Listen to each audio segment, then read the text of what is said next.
Just a few more seconds.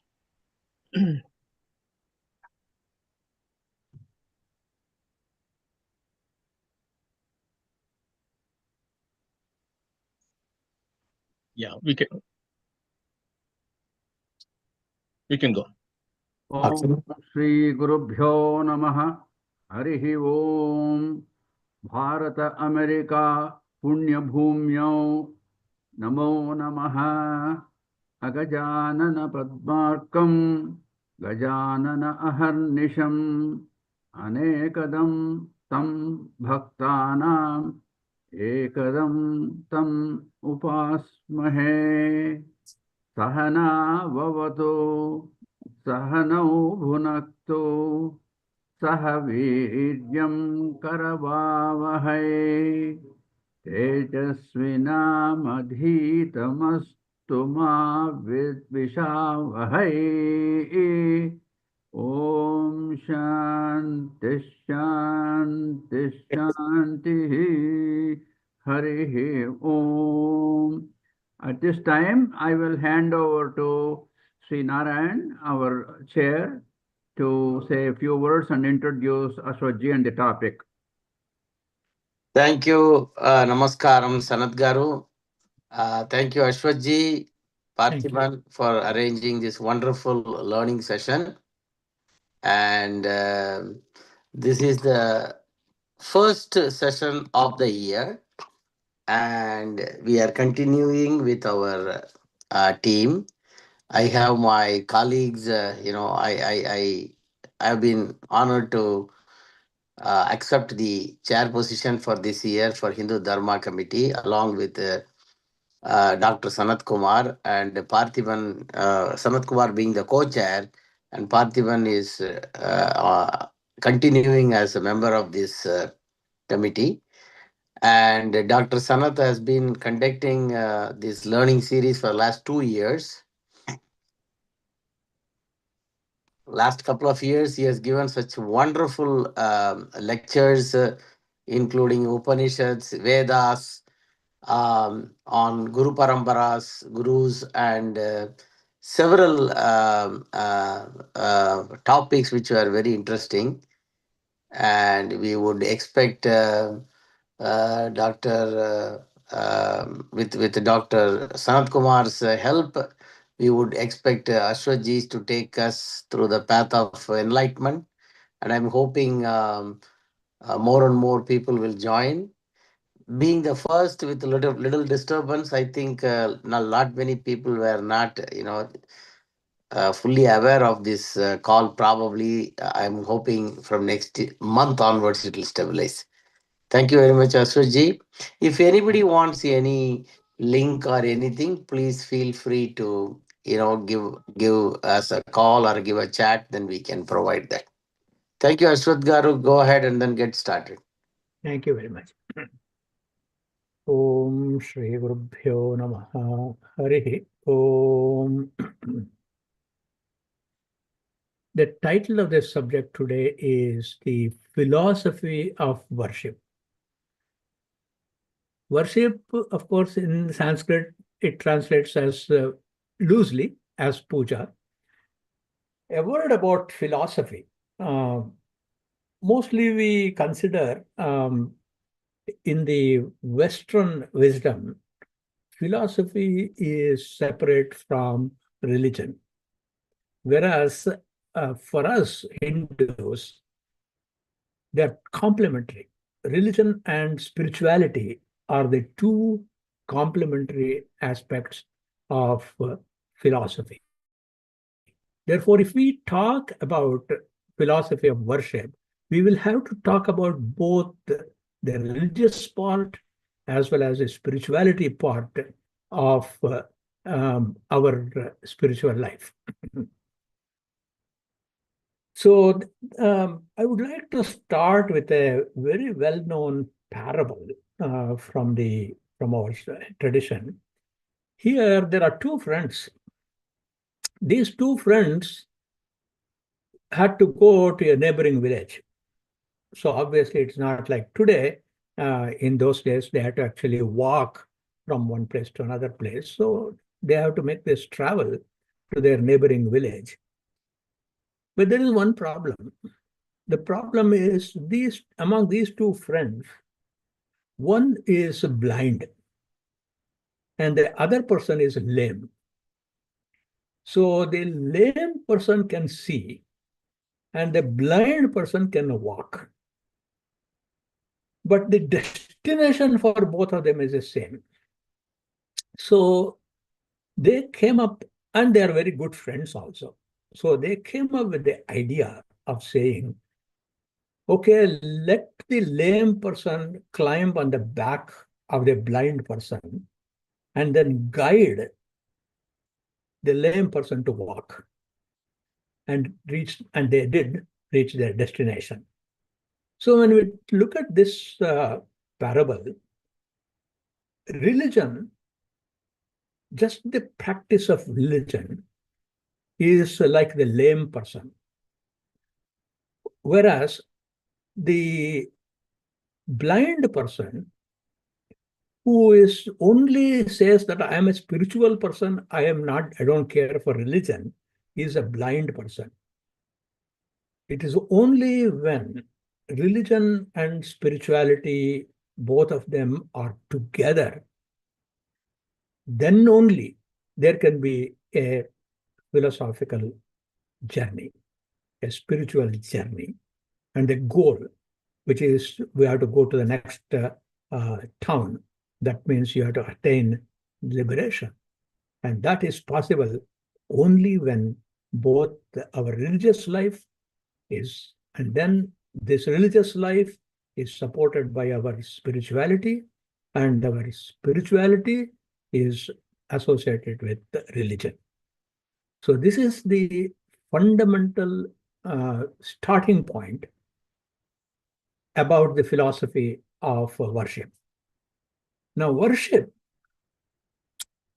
using the Sanskrit term puja. So what is this puja? What is the etymology of this word puja? This comes from the Sanskrit root puh. Puh or pu means purity. Ja means that which generates. So puja is an activity, an attitude that generates a purity. So that is the etymological meaning of the word puja. So the ritual of puja is very, very important because it excites the assembly and it inspires us. Because puja and ritualistic worship is an expression of our joy and our enthusiasm. Why is that? Look at again the mental makeup of human beings. Man loves celebration and ceremony. There is a saying in our Shastras, Utsaha Priyo Manushyaha. So this is part of a beautiful verse. Namaskara Priyo Bhanuhu. When you are worshipping Bhagavan Surya, you do Surya Namaskara. So he is very fond of our prostration. Abhisheka Priyo Shivaha. So Bhagavan Shiva loves Abhisheka. Alankara Priyo Vishnu. Vishnu and all forms of Vishnu, they love immensely Alankara. This is why you see, you go to any temple, in the temple, the most gorgeously clothed and jeweled murtis are Vishnu murtis. Whereas the Shivalinga, you will see most of the time just being barely there, and there will be a pot on the top with a hole at the bottom hanging, and there will be constantly water will be pouring, and people will be praying and chanting mantras, etc. So therefore, this formula, that is, certain devatas love our prostrations, which is ritual. Certain devatas like Abhisheka, ritual. Alankara, ritual. All of these things generate enthusiasm. it generates a lot of celebration and a sense of joy among the people who have assembled. That's why you say that, suppose we say, I'm going to give a lecture on philosophy, you get only 6 people or 10 people. But if you have an Abhisheka for Shiva, if you actually sponsor a Abhisheka for Mahavishnu, for Venkateshwara, you will get hundreds of people. Why is that? It is because people love ritual. And then it energizes them. Now, what is the philosophy behind the energy generated by a ritual? It is because in every person there is already a spirituality in him. It is dormant or expressed, but that there is a person is spiritual is a reason for that utsaha. So therefore we have made a case as to why we have to have ritualistic worship. We have to conduct a puja, and then, but that puja should not become a mere ritual where there is no knowledge whatsoever about why we are doing the puja in the first place, and secondly, what transformation should take place for me, what change I should have, what is the metric with which my spirituality has come out, which is already there, how it has come out, and that is the subject matter of our examination today. So, what is the relationship here? There has to be a devotee, there has to be a bhakta.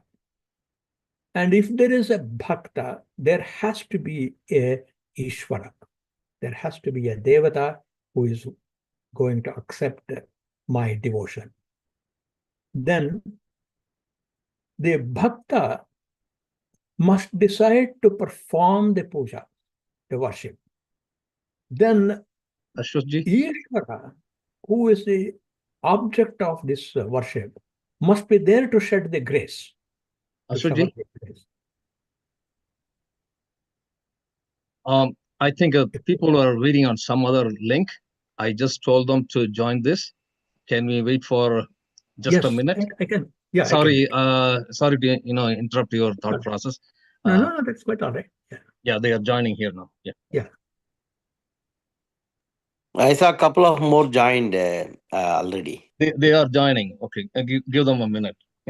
Can we make the gallery view? So I would like to see our assembly. I think that is there.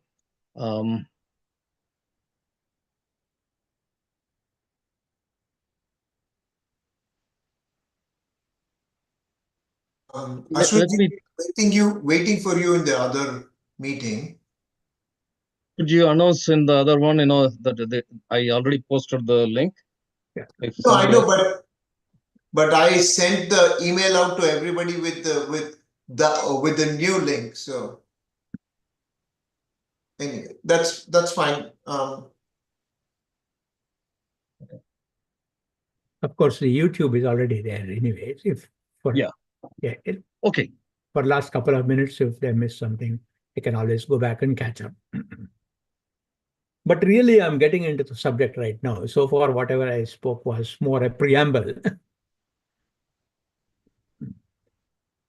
You can go ahead. You can go ahead, continue. Okay, thank you. So, what is the requirement? It is, first of all, we must have a devotee. I have used this word very carefully.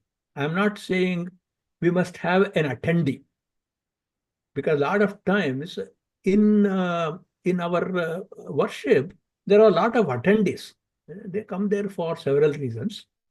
And then, but I'm talking about the existence of a bhakta, because only when there is a devotee, there is a relevance for Ishvara to manifest.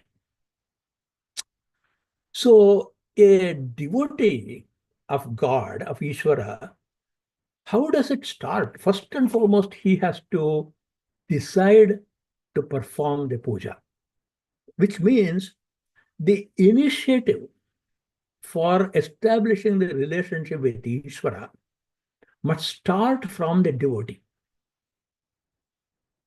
as far as puja is concerned. Then, based on what conviction? There has to be a conviction on the part of the devotee, even to think of worshipping.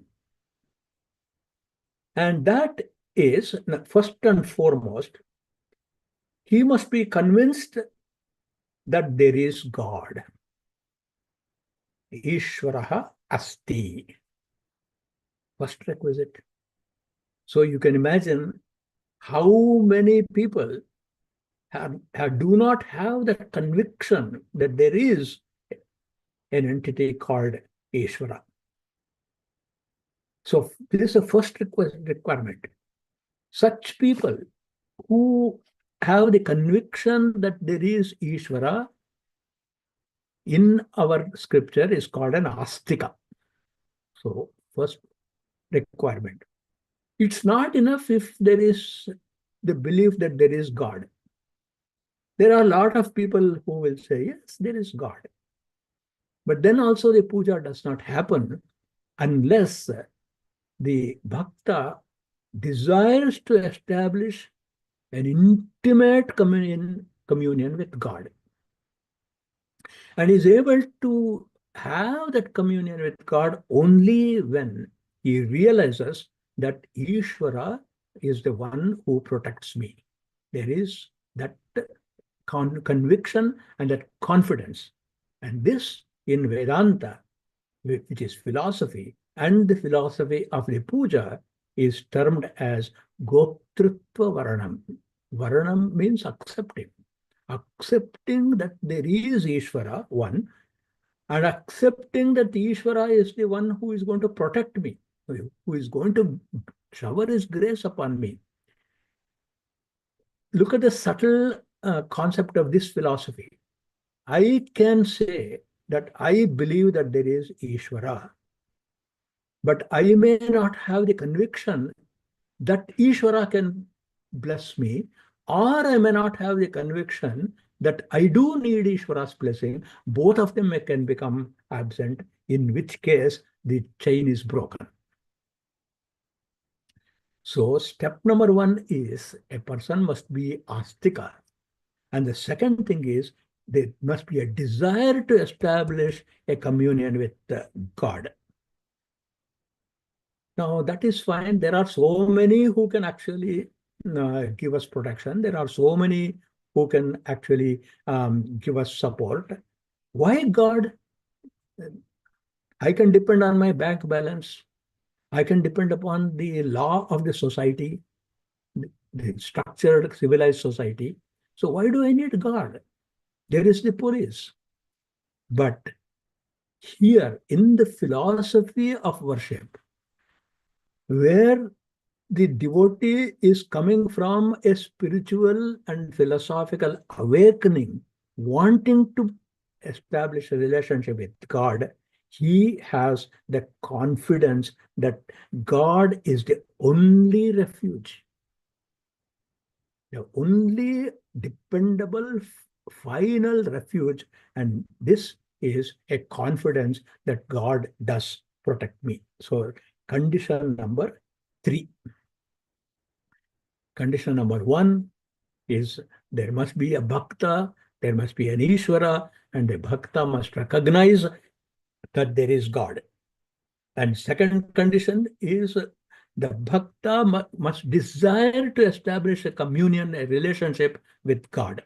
And thirdly, God is the only refuge. That conviction also is required. So far, so good. But still, this is purely intellectual in nature. Now, there has to be a preparation. So this is where philosophy now extends into religion. So far, it is philosophical because it's all an intellection. It's an intellect. We are going to decide, okay, there is God, I want to establish, and he is the only refuge, and I do nothing about it. So therefore, I am just spiritual. Now I want to be philosophical, I have got to start the preparation, and this preparation is I have to be ready to receive the grace of God.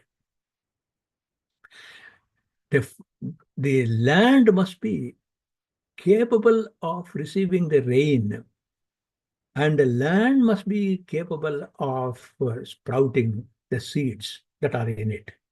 What is the use of rain in a desert? What is the use of rain on an ocean? So similarly, we need to have a fertile mind in which God's grace can happen. So that is why we see in the Bhagavad Gita, all this is consolidated, and Krishna says beautifully, Shraddhavan labate jnanam tatpara samyatendriya. It is from this verse that I have derived the principles that I just presented to you. First and foremost, Shraddhavan. Shraddhavan is the Astika. Shraddhavan is the one who actually wants to establish a communion with God. Shraddhavan is the one who has confidence that Ishvara is the refuge. Now, Tatparaha. What next? Krishna says, Samyatendriyaha, one who is actually who controls his sense organs. So whenever we say a person controls his sense organs, we immediately our mind goes to an ethical living. Ethical living is a primary requisite. In fact, without being an ethical person, a person cannot become a bhakta also. So this is beyond that. This is where we dedicate ourselves to Ishvara, and the humility that without Ishvara, I cannot get any of my goals. That is the Purusharthas. And the Purusharthas that we know very well is Dharma, Artha, Kama, Moksha. Of that Dharma and Moksha, now the importance for this bhakta shifts to Dharma and Moksha. So the real preparation is again Gita, chapter 11, verse number 54 gives the template for that.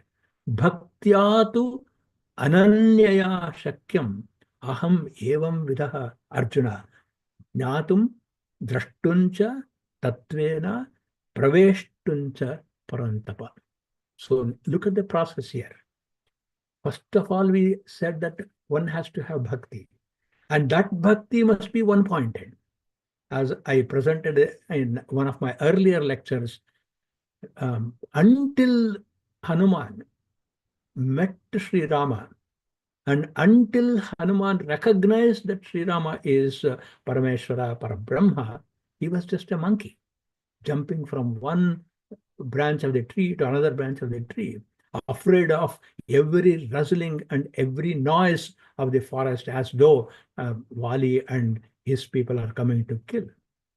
But once he was touched by Sri Rama, and when Sri Rama's karya became the only reason for his existence, as Patanjali Maharshi says, Tat Pratishedhartham Ekatattva Abhyasaha. As soon as when he did that Ekatattva Abhyasa, all the confusion was gone, and he got a complete focus on his life. Therefore, that is called as Ananya Bhakti. If there is Ananya Bhakti, then only it is Shakyam. So what is it? What is it, Shakyam? What is the achievement here? It is Jnatum, to know God. Because if you know only, you can worship. Jnatum, it's not enough for me to know. I want to see. How many of us have prepared ourselves to see Ishvara manifest, incarnate in the Murti in which we are worshipping? Drashtum. That's also not enough. Praveshtum cha parantapa. We must be able to enter into that Ishvara and become one with him. And that kind of total merger, which we call as Sharanagati, which we call as Karpanya, and complete entry, all of these things can happen only by this kind of attitude by the bhakti, unswerving bhakti, and then desire to see and see.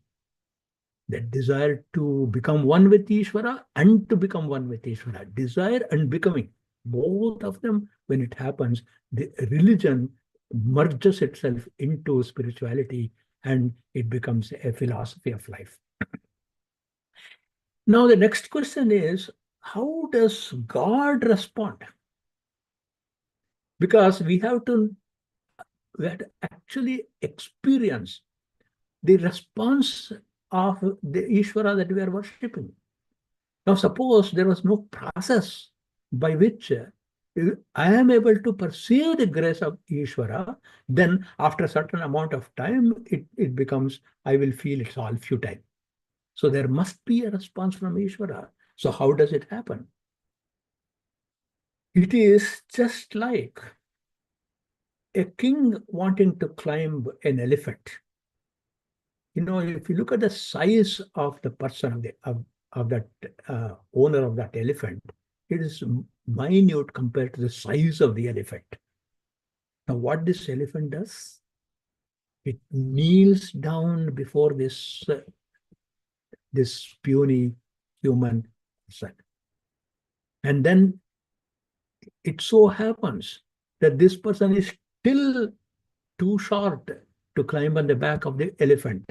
So what does the elephant do? It picks him up with its trunk and places him in its back, then gently gets up, takes him wherever he wants to go, and with the same gentleness actually sits down, kneels down, and then he will actually, that elephant will put him down on the earth. This is what Ishvara's grace is. Sakrideva prapannaya tavasmiti yachate abhayam sarvabhutebhyo dadam yetad pratam, says Rama in Ramayana. Vibhishana decides to quit the company of Ravana, and then he comes in the air and flies across the ocean where Rama had encamped. All the Vanaras surrounding them, they will have a serious objection for admitting Vibhishana amidst them. They say he is a spy, he is a brother of our enemy. Of course, Hanuman knew Vibhishana's eminence, but this is what Rama says. Whoever comes to me, Sakrideva Prapannaya, and whoever says, I am yours and completely surrenders, Sarva Bhutebhyo Abhayam Dadami, I will give fearlessness to every living being. Exactly the same verse you will see in Bhagavata also. That means you can see that Ishvara's grace is such, just as the elephant kneels down and picks up the bhakta without giving up its elephantness. Isn't it? Ishvara comes down and shows the grace and uplifts us without losing the Ishvaratvam, or the characteristics of being Ishvara. So why this philosophical analysis is required for every bhakta? It is because lot of people who come to worship Ishvara, they come to worship Ishvara asking for, you take away my misery. Or they come to Ishvara asking for boons and benefits.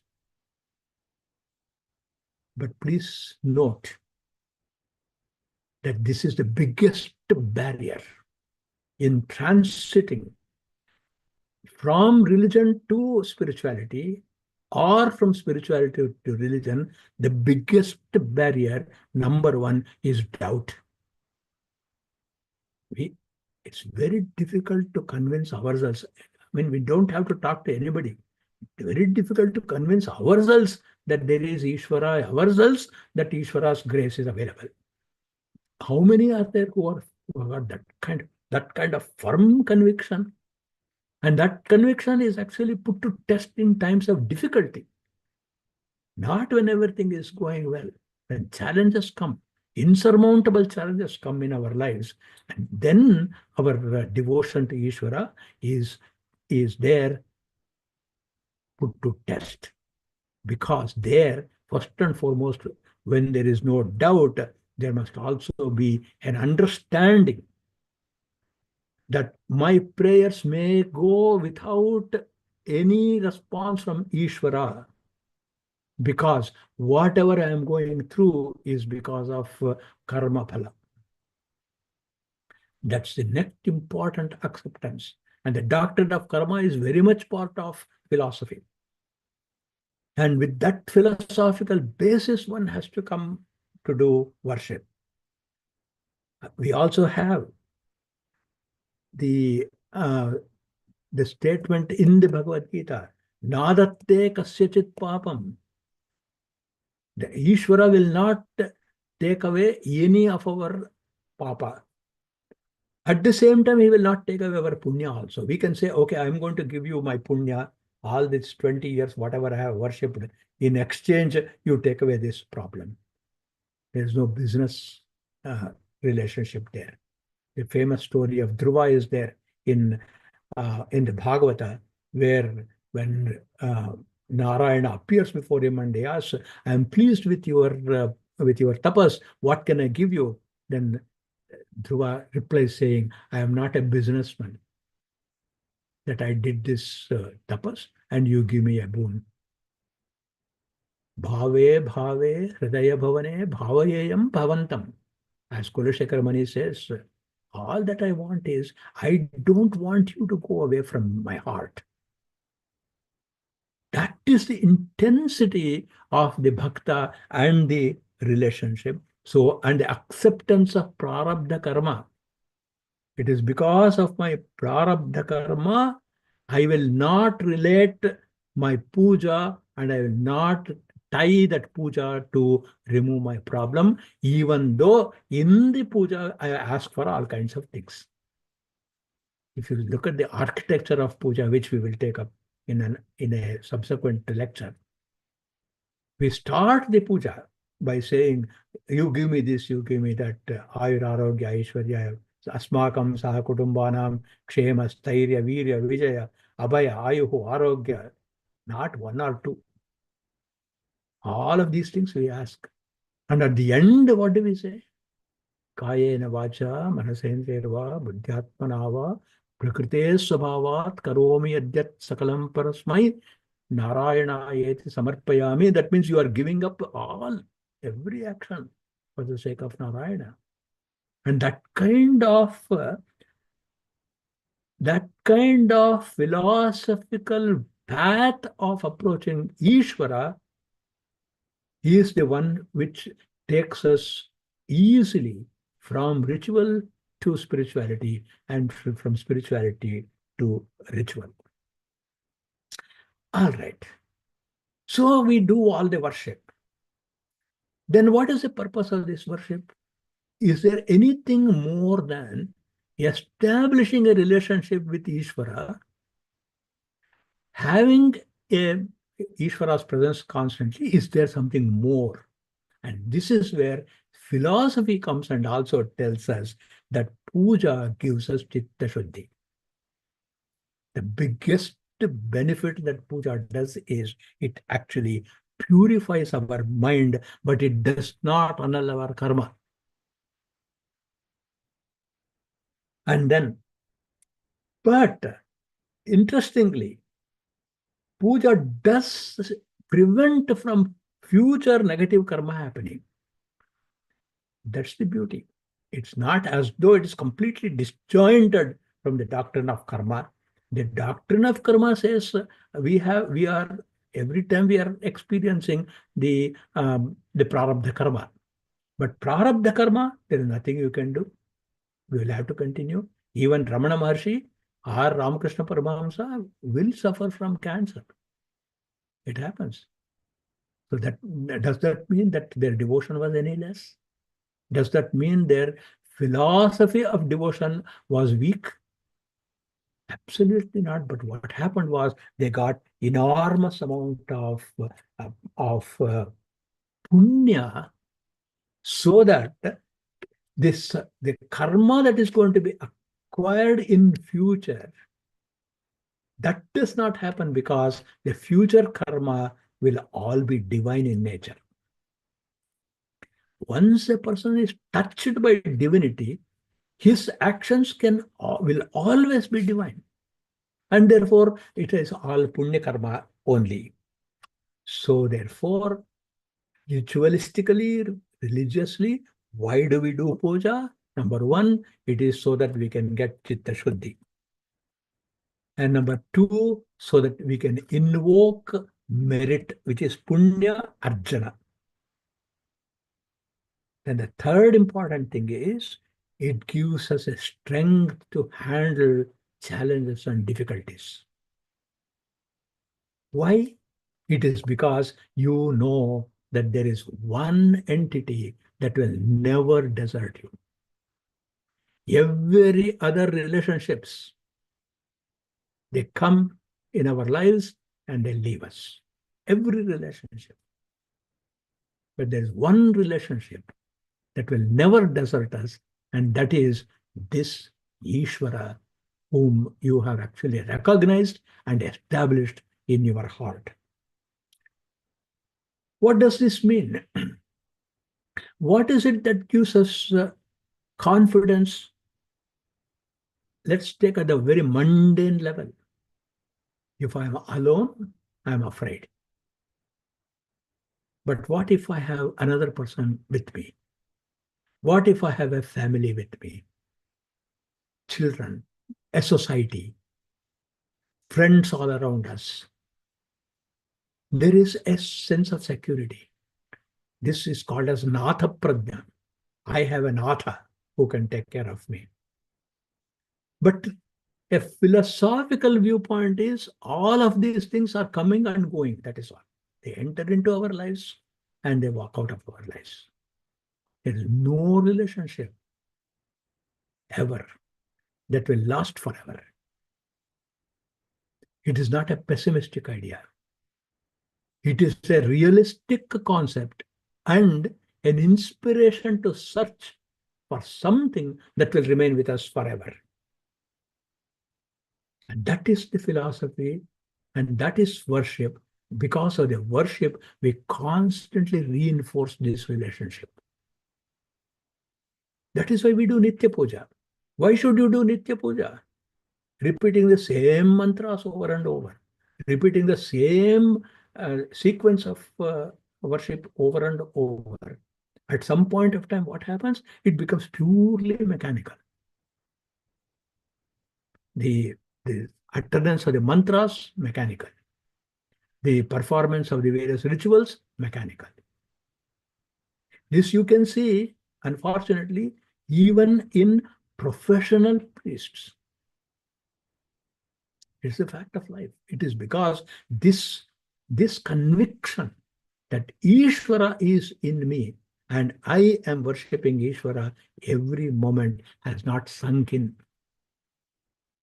And when that sinks in, how do we know it has? Question is, has my mind become clear? Chitta Shuddhi is there. And then secondly, do I ever feel lonely? A devotee is never ever alone. So the certain effort is required. And that effort, as Krishna pointed out, it starts with a very simple effort. And this effort must go on getting refined.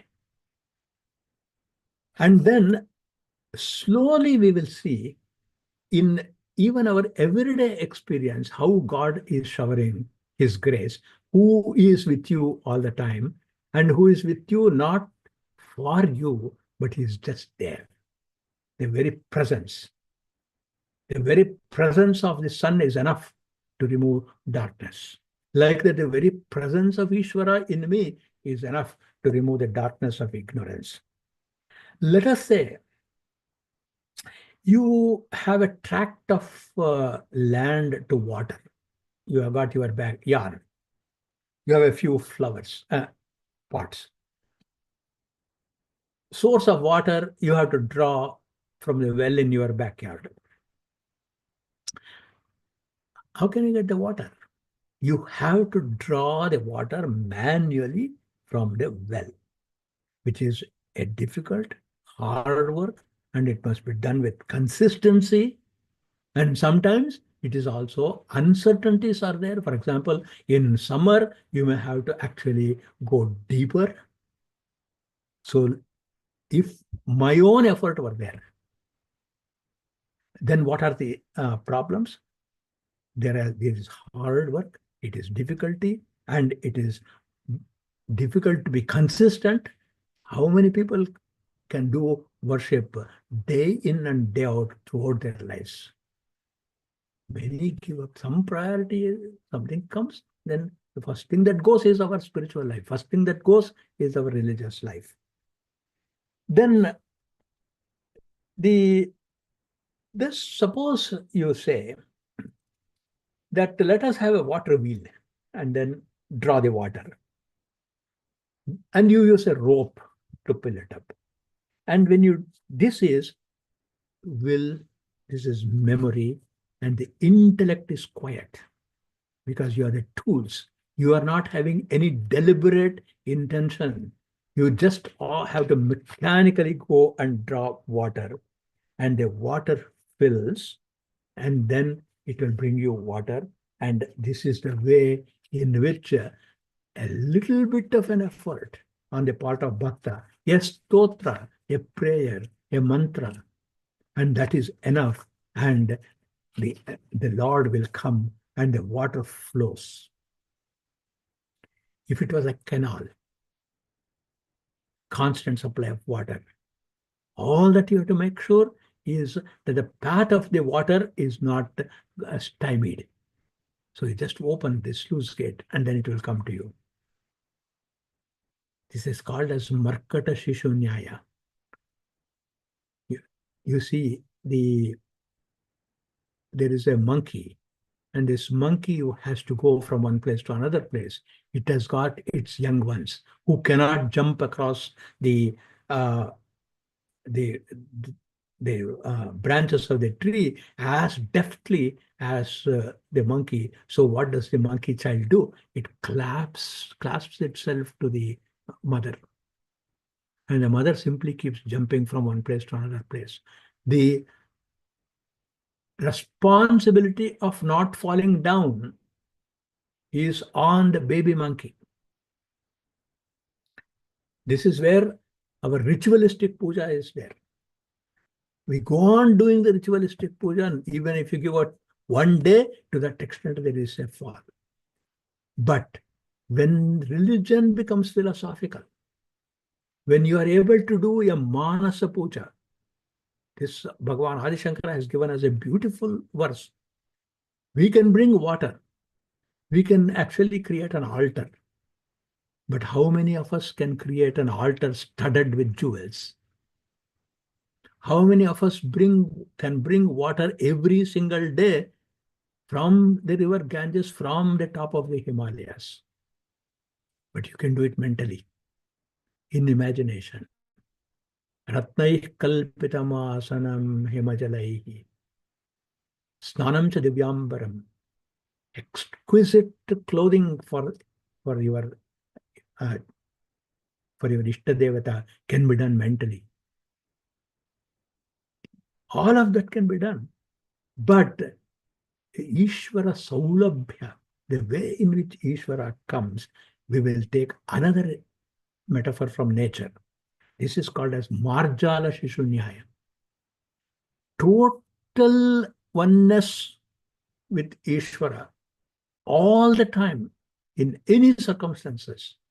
It is like a cat moves its young ones from one place to another. How does it do?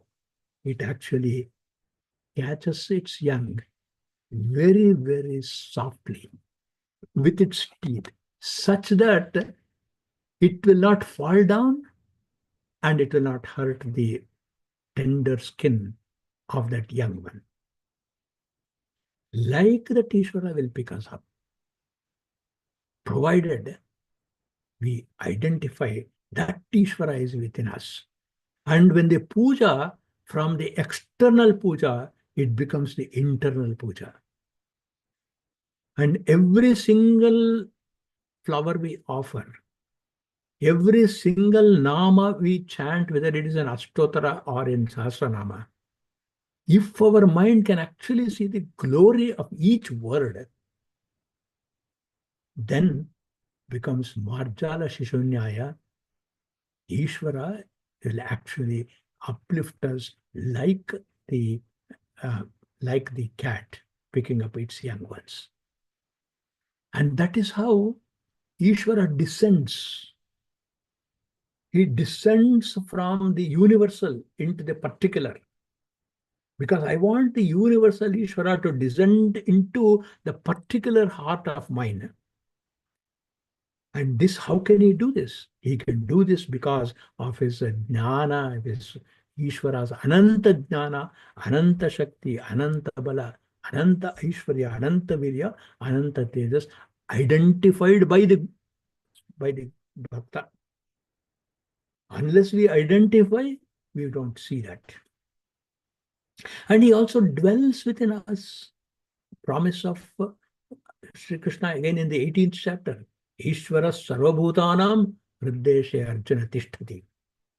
Then we also have the images through which it's called Archavatara. It's also through the images that we go through. So this is the bridge.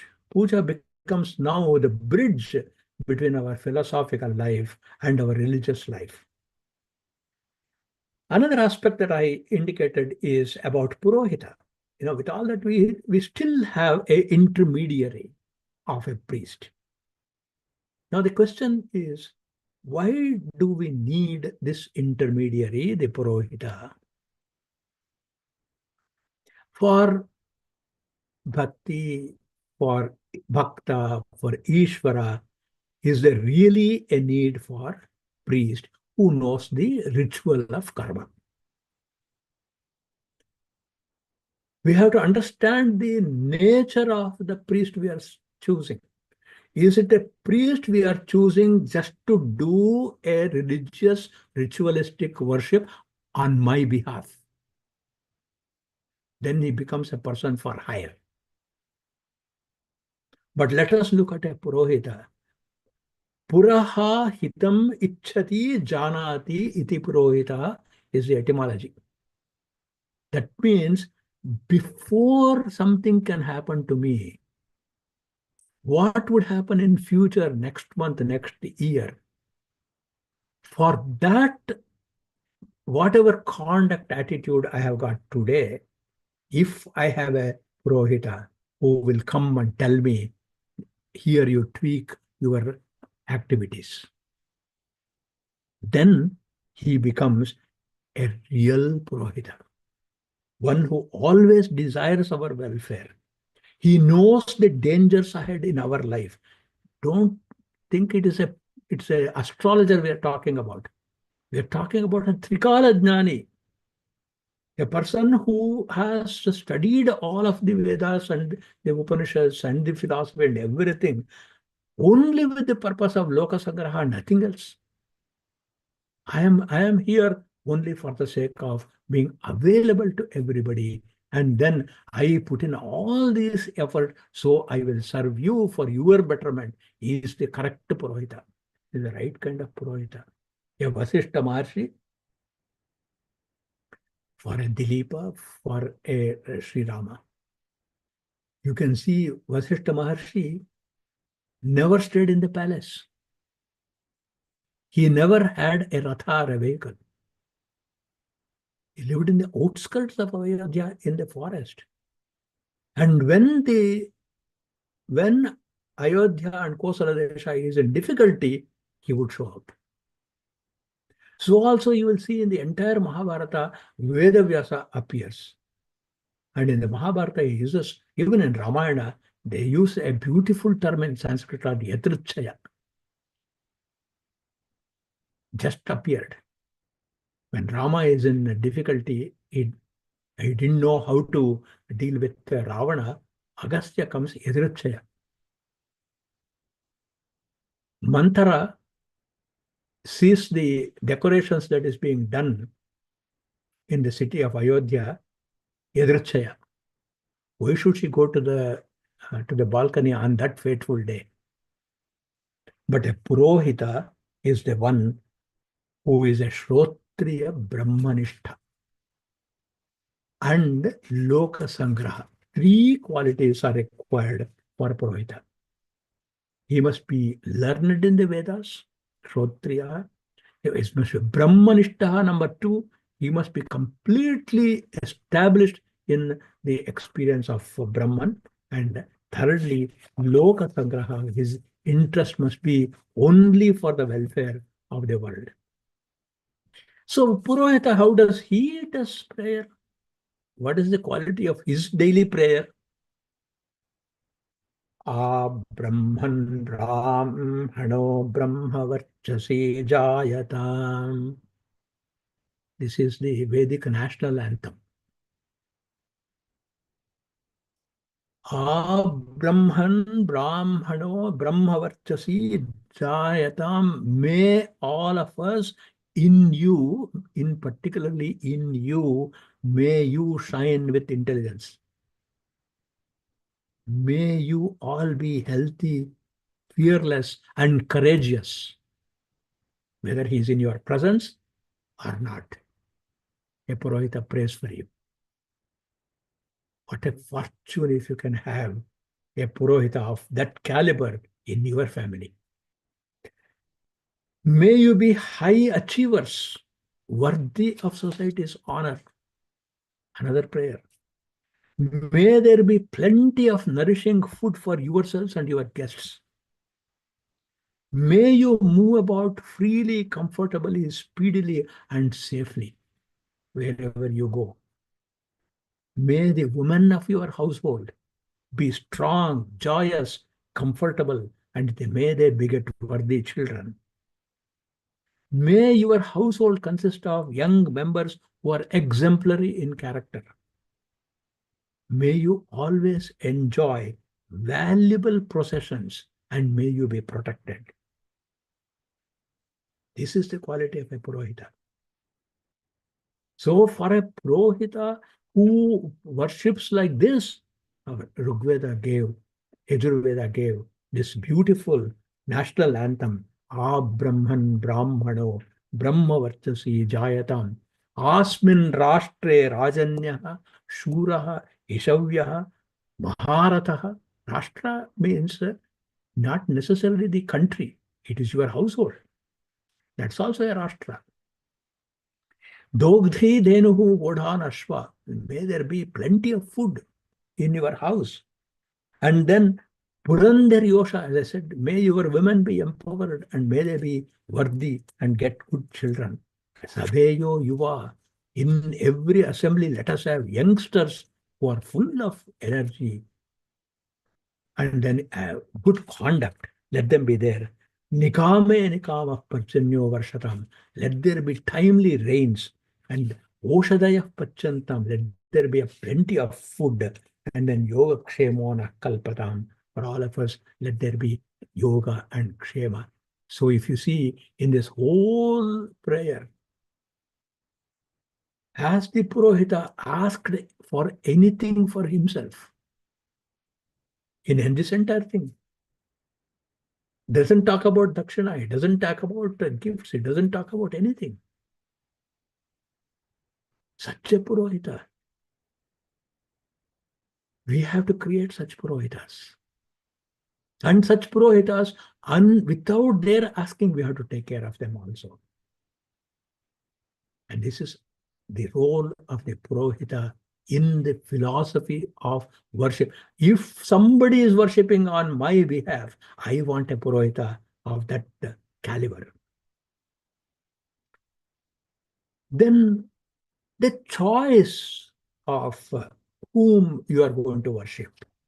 This has also been part of the philosophical quest.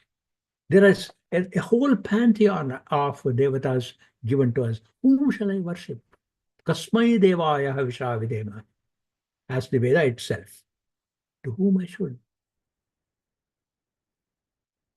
Shivananda Lahari, a beautiful text by Adi Shankara. Someday in this assembly, I will present that. In Adi Shankara talks about we people have got different paths. And based on the different paths, different attitude, different family traditions, different aptitudes, they will choose a devata that inspires them most. So a person who has understood the philosophy of puja, the philosophy of worship, does not look down upon anybody worshipping any devata. That's again a benchmark of a person who has internalized the philosophy of puja. Otherwise, we see that in the world, that people look down upon people who pursue a certain paths which we don't pursue, whether it is within Hindu religion or outside of Hindu religion. That spirit is also part of this philosophical contemplation. But as long as, there is also a caveat to that, as long as such pursuits have got three important metrics.